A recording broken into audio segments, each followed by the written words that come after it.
Hello, welcome to Bowland. As you know, it's one of my favourite locations looking back over Pendle and Stocks Reservoir. I'm up here this evening because I've been waiting for a nice dry but slightly windy day, and this is a good spot to make sure that you're in the wind and away from the insects. Um, it's about 8 o'clock in the evening, and the sun has still got a way to go behind me. But I will hopefully get some nice sunset photographs tonight, and then in the morning some nice photographs of the sunrise. It's going to be a clear night, and it should be a good evening for a nice sunset. There's a kind of warm orange glow, as you can see, over the grasses and moorland below me from the sun as it sets, which will gradually intensify and get even prettier as the sun gets lower in the sky. There is at the moment no cloud on the horizon, but of course a lot can change in a couple of hours. But for now, I'm going to make myself a nice brew of coffee, and for those who follow my channel, you'll know I'll be having my usual pan raisin to go with that. I'm not alone up here tonight. I'm just looking over there, and there's a gentleman arrived.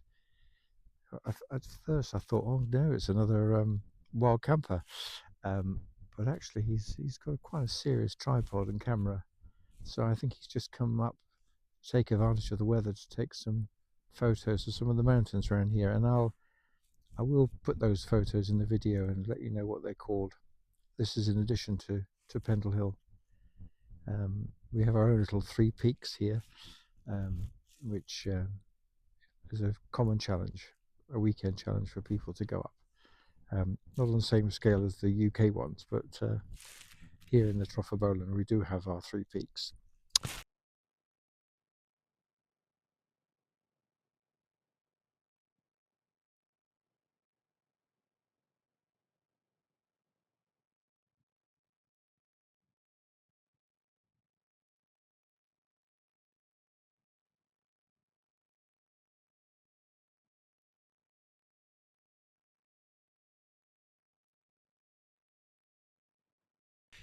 Yes, so my plan this evening is to use my Nortent bivvy again, and to sleep here up on this little knoll with a fantastic view down to Stocks Reservoir and the Gisborne Forest.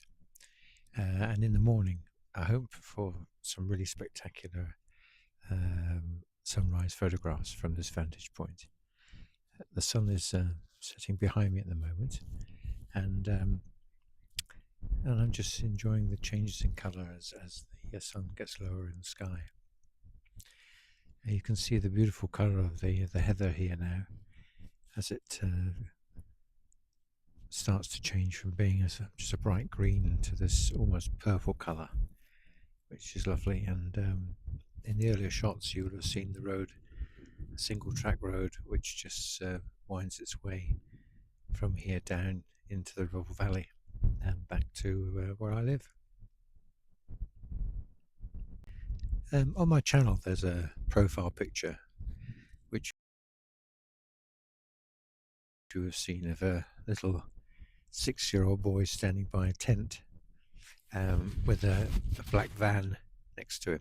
Well, that's me, as you might have guessed, and that photograph was taken in Newquay at Fistral Beach in the days when Newquay was just a small fishing village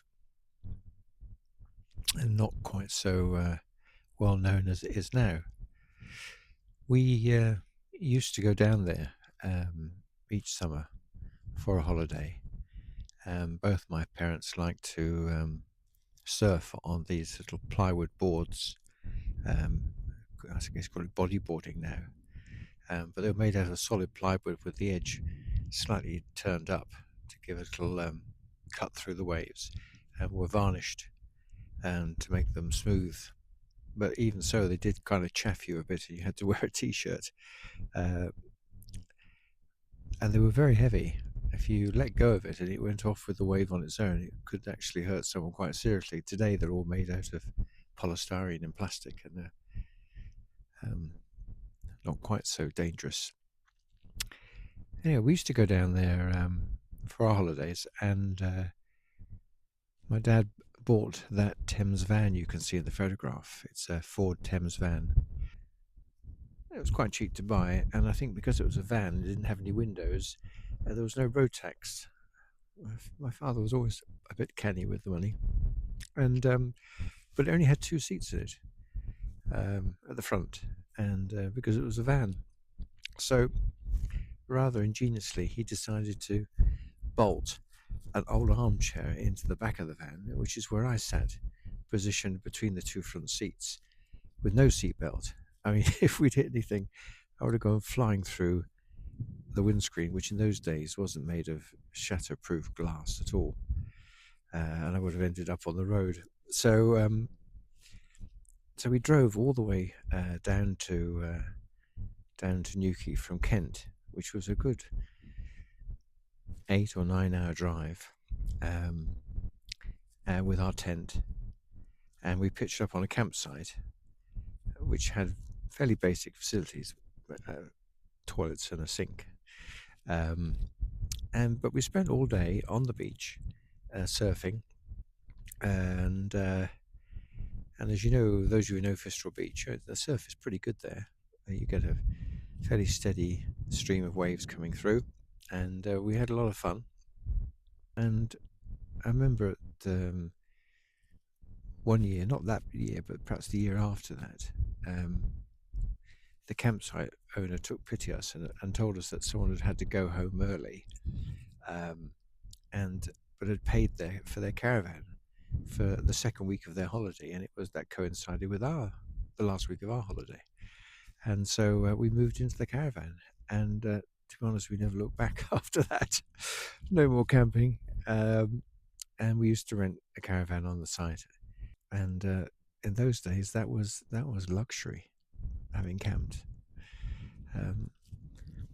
Now I did do a little bit of camping when I was in the Cubs and the Scouts. We used to go away for a week or 10 days to scout camp, which the parents would abandon their children to be looked after by the scoutmaster and his aides, and we'd camp, and that was pretty wild camping in the sense of the latrine was a hole dug in the ground with a couple of planks to sit on and a small canvas modesty tent around the outside to protect your privacy, and a piece of fairly soggy bog roll, or I used to call it toilet roll, for the scouts to use, and getting washed up was you had to heat up the water and put it in a bowl with a bit of cold water because it was too hot, and wash yourself as best you could. So those were my early days of camping, and it may be why now, as a retired person, I've decided to have a go at the wild camping. It's in my blood from an early childhood, and I have happy memories of my surfing holidays in Newquay with my mum and dad, camping and then caravanning, and of being away with the Cubs and the Scouts, and roughing it. And we used to have good fun. We used to build things. An aero runway one year, I remember. We built an aero runway from a tree all the way down to the ground, and you had to climb the tree and come down with a pulley system thing. Luckily, nobody got hurt. We used to carry knives around and chop wood and do all sorts of bushcraft kind of activities, which I don't know how young people get that experience these days, if they do at all. But it does give you a sense of resilience that you can kind of look after yourself and cope. And we all came back looking a bit grubby and probably niffy as well from our scout camps. But we all remember having a good time and a lot of fun. And normally it was somewhere near a beach, so I guess we were swimming in the sea, which probably helped the hygiene. And that was on for me, that was on the west coast of Scotland, because I grew up my teenage years living just south of Glasgow. So that's my camping heritage. The only other trip that I've done, or two trips I've done which involved camping, was when I first retired. I did a trip from Zimbabwe down through Botswana, Namibia to South Africa and to Cape Town eventually. And there we stayed in tents, and we had to put our own tents up, and we were in a big sort of people carrier thing. There were 17 of us all together, and so we all flew to Zimbabwe and met up there, and met the driver, the cook, and the guide. Got on this minibus and set off from Zimbabwe through Botswana and Namibia and down to Cape Town. And that was camping, putting our own tents up, and power sockets were a luxury. Occasionally we got a chance to recharge our phone batteries, or more importantly our camera batteries, so I could take all our pictures.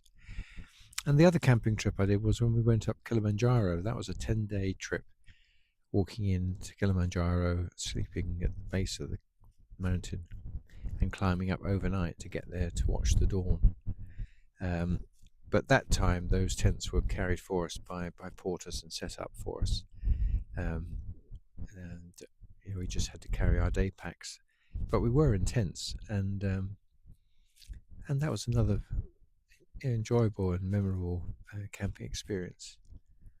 So it's not too surprising I've come back to have a go again, and this time wild camping.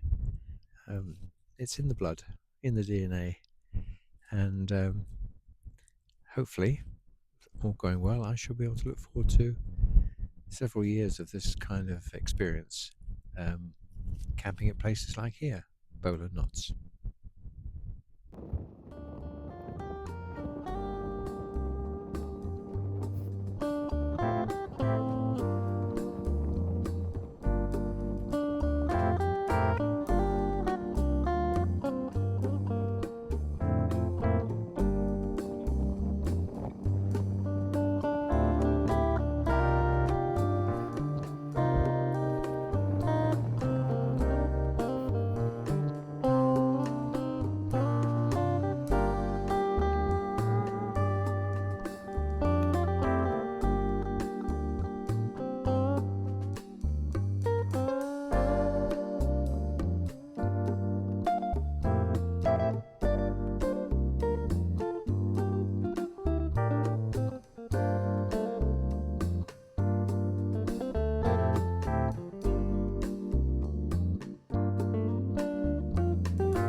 The beautiful skies above Bowland Knots on this absolutely glorious Sunday morning. It's views like this which have encouraged me to carry on wild camping, and I hope to do so for as long as I can.